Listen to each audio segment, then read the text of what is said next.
Hello, I'm Gary Slyman. I am the president and founder of Great Transition Strategies. Today's topic, creating a leadership development crucible. When I said crucible, what came to mind? In my mind, it's something that, like an oven of intense heat, pressure, to harden something, to make it better, to make it stronger. So leadership development crucible. What is a leadership development crucible that you went through? Think about a time where you really grew the most.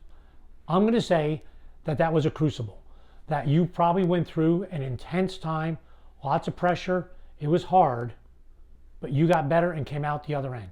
Might not have been painless, but you came out the other end and you're a better leader for it.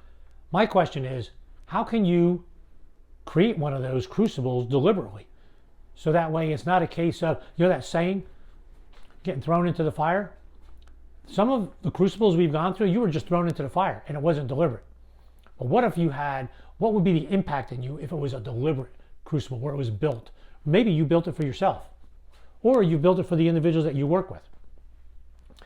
Here's how I believe you can do it. I believe the crucible should have two sides. I think an education and training side, and that's if you want to get the most out of everyone. Education and training side, and I also believe that the other side should be experience. You're never going to become a better leader just by education. You have to put it to work. And many of us, the crucibles we went through were just experience, and then you picked up the training as you went along. All right, so you got the two sides. And I believe put together the next three elements, and then you have the crucible. Number one, right level at the right time. And by time, I mean time. The timing is right. This is the right time to do it, but also the period of time. Is this a short event, or is this a year-long event? So that right level at the right time.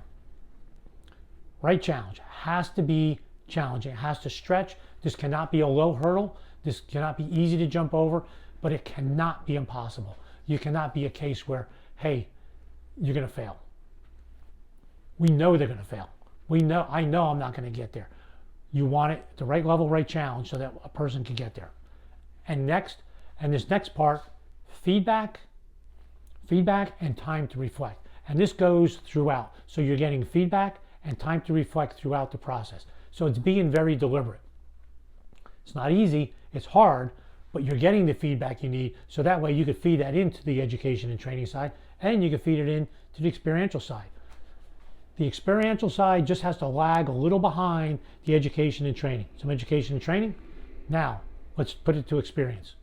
As long as you have that lag, you have a pretty good model to put this together. So now think about yourself. Where do you want to go next? What's the next position you want, and how do you need to grow as a leader to get there? If you have that, how can you deliberately build this? What's the education and training you need? And what's the experience you need? Right level, right time. What's the level of challenge that you need? How are you going to get your feedback?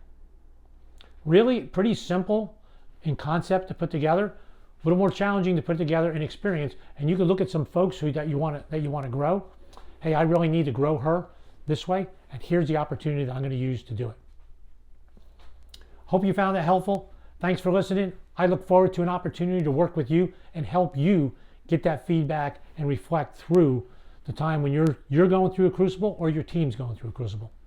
Thanks.